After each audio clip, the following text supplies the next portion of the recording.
ಜನನಿ ಸುದ್ದಿವಾಹಿನಿ ವೀಕ್ಷಕರಿಗೆ ನಮಸ್ಕಾರ. ನಾನು ರಮೇಶ್ ಕಡೆಗುಂಟುಮನೆ. ಮೊದಲಿಗೆ ಮುನ್ನೋಟ. ಮಾಜಿ ಸಚಿವ ಹರ್ತಾಳು ಹಾಲಪ್ಪನವರ ಆಗ್ರಹ, ಮನೆ ಕಳೆದುಕೊಂಡವರಿಗೆ ಘೋಷಿಸಿ ಸ್ಪಷ್ಟ ಪರಿಹಾರ. ವಂಶವಾಹಿನಿ ಸರಣಿ ತಾಳಮದ್ದಲೆ ಈ ಬಾರಿ ಶುಕ್ರವಾರ. ಅತಿವೃಷ್ಟಿಯಿಂದಾಗಿ ಸಾಗರ ತಾಲೂಕಿನಲ್ಲಿ ಇದುವರೆಗೆ 48 ಮನೆ ಮತ್ತು ಹೊಸನಗರ ತಾಲೂಕಿನಲ್ಲಿ 28 ಮನೆಗಳು ಧರೆಗುರುಳಿದೆ. ಆದರೆ ಸರ್ಕಾರದಿಂದ ಮನೆ ಕಳೆದುಕೊಂಡವರಿಗೆ ಎಷ್ಟು ಪರಿಹಾರ ಕಲ್ಪಿಸಿಕೊಡಲಾಗುವುದು ಎನ್ನುವ ಸ್ಪಷ್ಟತೆಯನ್ನು ಇದುವರೆಗೂ ಘೋಷಿಸಿಲ್ಲ.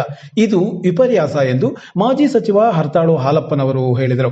ಪತ್ರಿಕಾಗೋಷ್ಠಿಯಲ್ಲಿ ಮಾತನಾಡಿದ ಅವರು, ಹಿಂದೆ ನಮ್ಮ ಸರ್ಕಾರದ ಅವಧಿಯಲ್ಲಿ ಮನೆ ಕಳೆದುಕೊಂಡವರಿಗೆ 5 ಲಕ್ಷ ಪರಿಹಾರ ಕೊಡುವ ವ್ಯವಸ್ಥೆ ಅತ್ಯಂತ ಸ್ಪಷ್ಟವಾಗಿತ್ತು. ಭಾಗಶಃ ಹಾನಿಗೆ 1 ಲಕ್ಷ ಕೊಡಲಾಗುತ್ತಿತ್ತು. ಮನೆ ಕಳೆದುಕೊಂಡ ಆ ಕ್ಷಣದಲ್ಲಿಯೇ 10,000 ರೂಪಾಯಿ ತಾತ್ಕಾಲಿಕ ವ್ಯವಸ್ಥೆಗಳಿಗಾಗಿ ಕೊಡಲಾಗುತ್ತಿತ್ತು. ಆದರೆ ಈ ಯಾವ ಸ್ಪಷ್ಟತೆಯೂ ಈಗಿಲ್ಲ. ನಿಜವಾಗಿಯೂ ಈಗ ಮನೆ ಕಳೆದುಕೊಂಡವರಿಗೆ 8 ಲಕ್ಷವಾದರೂ ಪರಿಹಾರ ಕೊಡಬೇಕಿತ್ತು.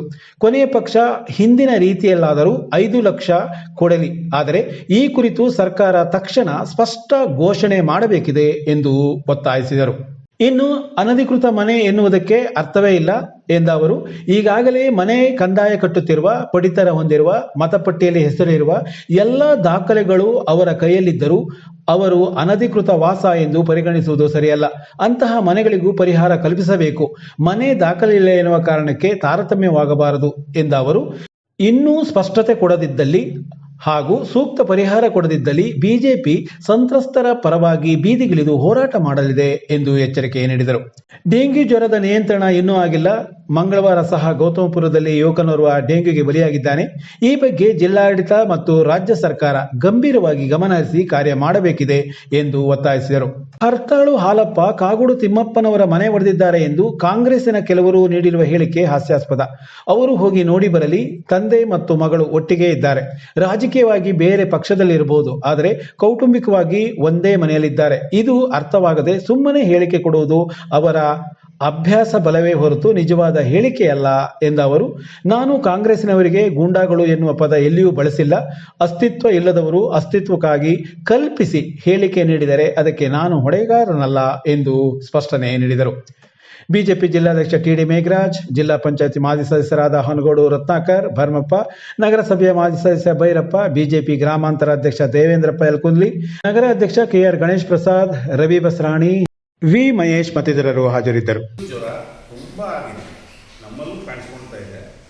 ಇವತ್ತು ಗೌತಮಪುರದಲ್ಲಿ ಒಂದು ಇಂಜಿನಿಯರಿಂಗ್ ಸ್ಟೂಡೆಂಟ್ಸ್ ಇರೋದಿಲ್ಲ, ನಾವೆಲ್ಲರೂ ಅಲ್ಲಿ ಹೋಗ್ತಾನೂ ಇದ್ದೀವಿ. ಫೈನಲ್ ಇಯರ್ ಇಂಜಿನಿಯರಿಂಗ್, ಅದ್ರ ಬಗ್ಗೆ ಕ್ರಮ ವಹಿಸಬೇಕು ರಾಜ್ಯ ಸರ್ಕಾರ ಮತ್ತು ಜಿಲ್ಲಾಡಳಿತ ಅಂತೇಳಿ ನಾನು ಒತ್ತಾಯ ಮಾಡ್ತೇನೆ. ಇನ್ನೊಂದು, ಈ ಫ್ಲಡ್ ಬಂದಿದೆ, ಎಲ್ಲರಿಗೂ ಗೊತ್ತು, ತಮಗೂ ಗೊತ್ತು, ನಮಗೂ ಗೊತ್ತು. ಮನೆಗಳು ಬಿದ್ದು ಇದೆ. ಇಲ್ಲಿವರೆಗೆ ಸಾಗರ ತಾಲೂಕಿನಲ್ಲಿ 48 ಮನೆ ಮತ್ತು ಸುಮಾರು 27-28 ಹೊಸನಗರ ತಾಲೂಕಿನಲ್ಲಿ ಅಂತ ಒಂದು ಇಲ್ಲಿ ಹೋಗಿದ್ದೇನೆ, ರಿಪೋರ್ಟ್ ಬಂದಿದೆ. ಆಯ್ದ ಕೆಲವು ಕಡೆಗೂ ಹೋಗಿ ಬಂದಿದ್ದೀನಿ ನಾನು. ಮನೆ ಬಿದ್ದವರಿಗೆ ಇನ್ನೂ ಕ್ಲಾರಿಟಿ ಇಲ್ಲ, ಏನು ಅವ್ರಿಗೆ ಪರಿಹಾರ. NDRFನಲ್ಲಿ 1 ಲಕ್ಷ ರೂಪಾಯಿ ಕೂಡ ಪ್ರಯೋಜನ ಇದೆ ಅಷ್ಟೇ. ಅದನ್ನು ನಾವು ಯಡಿಯೂರಪ್ಪನ ಕಾಲದಲ್ಲಿ ಮತ್ತು ಬೊಮ್ಮಾಯಿಯವರ ಕಾಲದಲ್ಲಿ ನಾವೇ ಮಾಡಿದ್ರು, 4 ಲಕ್ಷ ಸೇರಿಸಿ ಮನೆ ಪೂರ್ಣ ಪ್ರಮಾಣದಲ್ಲಿ ಬಿದ್ದೋದ್ರೆ 5 ಲಕ್ಷ ಕೊಡ್ತೀವಿ. 1 ಲಕ್ಷ ರೂಪಾಯಿ ಭಾಗಶಃ ಬಿದ್ದೋದ್ರೆ ಮನೆ ಒಳಗೆ ನೀರು ತುಂಬಿ ಅನಾಹುತ ಆದರೆ ಇಮಿಡಿಯೇಟ್ 10,000 ಕೊಡಬೇಕು ಅಂತ ಮಾಡಿದ್ವಿ. ಈಗ ಅದು ಕ್ಲಾರಿಟಿನೇ ಇಲ್ಲ. ನಾನು ನಿನ್ನೆನೂ ಕೂಡ ಅಸೆಂಬ್ಲಿಲಿ ಯಾರೋ ಪ್ರಸ್ತಾಪ ಮಾಡ್ಬೋದು ಅಂತ ಯೋಚನೆ ಮಾಡಿದೆ. ನಮ್ಮ ಅಧ್ಯಕ್ಷರು ಪ್ರಸ್ತಾಪ ಮಾಡಿದ್ದಾರೆ, ವಿಜೇಂದ್ರ ಅವರು. ನಾನು ಈಗ ಒತ್ತಾಯ ಮಾಡ್ತೀನಿ, ನಮ್ಮ ಪಕ್ಷನೂ ಒತ್ತಾಯ ಮಾಡುತ್ತೆ. 5 ಲಕ್ಷ, ಆ್ಯಕ್ಚುಲಿ ಅದು 8 ಲಕ್ಷ ಕೊಡ್ಬೇಕು ಈಗಿನ ರೇಟಲ್ಲಿ. ನಾವು 6 ವರ್ಷದ ಹಿಂದೆ ಮತ್ತು ಹಿಂದೆ 2009ರಲ್ಲಿ ಕೂಡ ಅವಾಗಲೂ 5 ಲಕ್ಷ ಕೊಟ್ಟಿದ್ವಿ, ಮನೆಯೇ ಕಟ್ಟಿಸ್ಕೊಟ್ಟಿದ್ವಿ. ಅದಿರಲಿ ಒಂದು ಕಡೆ. ಈ 4 ವರ್ಷದ ಹಿಂದೆ 5 ಲಕ್ಷ ಕೊಟ್ಟಿದ್ವಿ. ಈಗ ಒಂದು 6-8 ಲಕ್ಷ ಕೊಡ್ಬೋದು, ಬೇಡ 5 ಲಕ್ಷ ನಾನು ಕಂಪಲ್ಸರಿ ಕೊಡಬೇಕು. ಕೊಡದಿದ್ದರೂ ನಾವು ಅದನ್ನು ರಸ್ತೆಯಲ್ಲೂ ಗಲಾಟೆ ಮಾಡ್ತೇವೆ, ಹೋರಾಟ ಮಾಡ್ತೇವೆ ಮತ್ತು ಇದನ್ನು ಯಾವ ರೀತಿ ಪ್ರತಿಭಟಿಸ್ತೇವೆ ಅಂತ ಹೇಳೋದಕ್ಕೆ ಗಮನಿಸ್ತಾರೆ. ಹಾಗಾಗಿ 5 ಲಕ್ಷ ಪರಿಹಾರ ಕೊಡಬೇಕು. ಮತ್ತು ಪರಿಹಾರ ಕೊಡುವಾಗ ಅವರು ಅಧಿಕೃತವೋ ಅನಧಿಕೃತವೋ, ಮನುಷ್ಯ ಅಧಿಕೃತ. ನಮ್ಮ ಮಲೆನಾಡಿನಲ್ಲಿ, ನಮ್ಮ ಕರ್ನಾಟಕ ರಾಜ್ಯದಲ್ಲಿ ಎಲ್ಲರೂ ಅಧಿಕೃತವಾಗಿ ವಾಸ ಇದ್ದಾರೆ, ಯಾರೋ ದೇಶದಿಂದ ಬಂದು ಹೋಗಿದ್ದವರಲ್ಲ.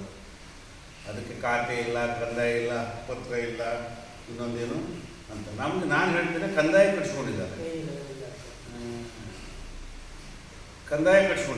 ವೋಟರ್ ಲಿಸ್ಟ್ ಇದೆ, ವೋಟ್ ಹಾಕಿದ್ದಾನೆ, ನೀರು ಕೊಟ್ಟಿದ್ದೀರಿ, ಕರೆಂಟ್ ಕೊಟ್ಟಿದ್ದೀರಿ, ರೇಷನ್ ಕಾರ್ಡ್ ಇದೆ, ಅದು ಅಧಿಕೃತ ಮನೆ.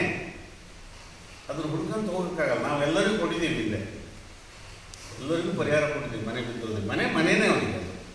ಅವನಿಗೆ ಗೊತ್ತಿಲ್ಲ ನಮ್ಮ ತಪ್ಪನೇ ಆಡಳಿತ ಮಾಡಿದವ್ರು ಎಲ್ಲರೂ ನಮ್ಮದು ಎಲ್ಲ ಪಕ್ಷದವರು ಸೇರಿ ಅವನಿಗೆ ಕೊಡ್ಬೇಕಾಯ್ತು. ನಾವು ಸೈಡ್ ಅವ ಮನುಷ್ಯ ಅಧಿಕೃತ ಮನೆ. ಅದು ಪೇಪರ್ ಆಗಿಲ್ಲ ಅಷ್ಟೇ, ಯಾವುದೋ ಒಂದು ದಾಖಲೆ ಇಲ್ಲ ಅಷ್ಟೇ.